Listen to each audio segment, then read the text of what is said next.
মেয়েদের জন্য ফের দারুণ খুশির খবর, বিশেষ করে মায়েদের জন্য বড় সুখবর। এবার মেয়েরা অন্নপূর্ণা ভান্ডার ছাড়াও পাবেন 5,000 টাকা, 6,000 টাকা। হ্যাঁ বন্ধুরা, একদম ঠিক শুনেছেন, আবেদন করলেই ঢুকবে টাকা, আর এর জন্য লাগবে না কোনো ডকুমেন্ট। এই প্রকল্পে টাকা পাওয়া খুব সহজ।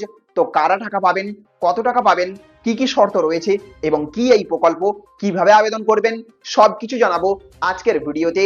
ভিডিওটি গুরুত্বপূর্ণ মনে হলে এখনই একটা লাইক করুন, মা এবং মেয়েদের কাছে শেয়ার করে দিন। সরকারি প্রকল্পের এমনই আপডেট পেতে চ্যানেলটিকে সাবস্ক্রাইব করে বেল আইকনটিকে অন করে রাখবেন। তো প্রথমেই সবচেয়ে গুরুত্বপূর্ণ তথ্যটা জেনে নিন। এই প্রকল্পের নাম হচ্ছে প্রধানমন্ত্রী মাতৃ বন্দনা যোজনা বা PMMVY।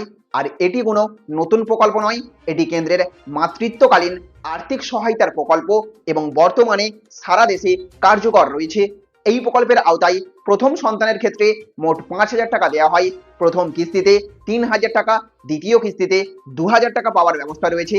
তবে নির্দিষ্ট স্বাস্থ্য পরীক্ষা, প্রসবের নথিভুক্তি এবং শিশুর প্রথম দফার টিকাকরণের মতো শর্ত পূরণ করতে হয়। আর যদি দ্বিতীয় সন্তান কন্যা হয় তাহলে এককালীন 6,000 টাকা পাওয়ার সুযোগ রয়েছে।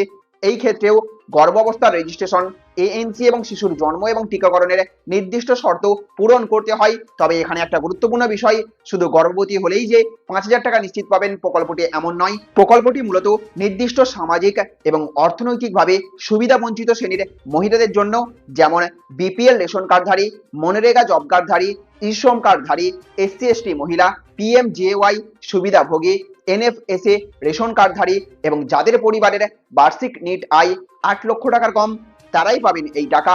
আবার কেন্দ্র বা রাজ্য সরকারের নিয়মিত কর্মী, PSUতে নিয়মিত কর্মরত মহিলা এবং কিংবা একই ধরনের মাতৃত্বকালীন সরকারি সুবিধা ইতিমধ্যেই পাচ্ছেন, তারা কিন্তু এই PMVBY এর সুবিধা পাবেন না।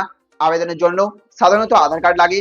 আবেদন করতে পারেন নিকটবর্তী অঙ্গনওয়াড়ি কর্মী বা আশা কর্মীর সাহায্যে, অথবা যোগ্য মহিলা নিজেও PMMVY পোর্টালের মাধ্যমে আবেদন করতে পারবেন।